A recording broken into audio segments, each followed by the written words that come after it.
প্রযোজক আরশাদ আদনান অনেক আগেই ঘোষণা দিয়েছিলেন যে সে শুধু শাকিব খানকে নিয়ে যে মুভি বানাবে তা না, সে হচ্ছে অন্যান্য নায়কদেরকে নিয়েও কাজ করবে। তখন কিন্তু আরশাদ আদনান বেশ তোপের মুখে পড়েছিলেন এবং পরে তড়িঘড়ি করে জানিয়ে দিয়েছেন যে শাকিব খানের সাথে পরবর্তী আরও ৩টা প্রজেক্ট তার রয়েছে। শাকিব খান ইতোমধ্যে হচ্ছে সাহেব মুভিটি করতে অস্বীকৃতি জানিয়েছেন, যে কারণে সে শরীফুল রাজকে নিচ্ছেন।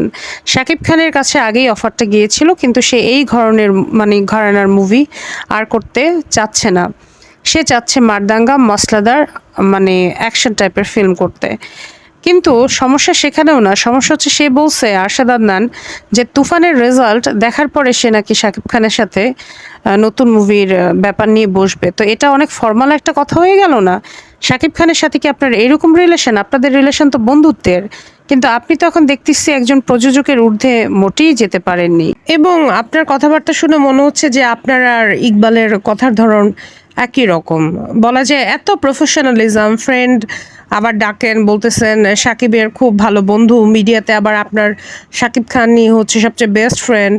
তো বেস্ট ফ্রেন্ডের সাথে আবার বসার জন্য কেন এত আয়োজন করা লাগবে যে তার মুভি হিট হবে, এটা দেখবেন, দেখার পরে তার সাথে বসবেন?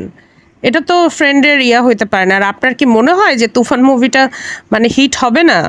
আপনি কিভাবে এইভাবে কথা বলতে পারেন? আমার তো মাথায় আসছে না।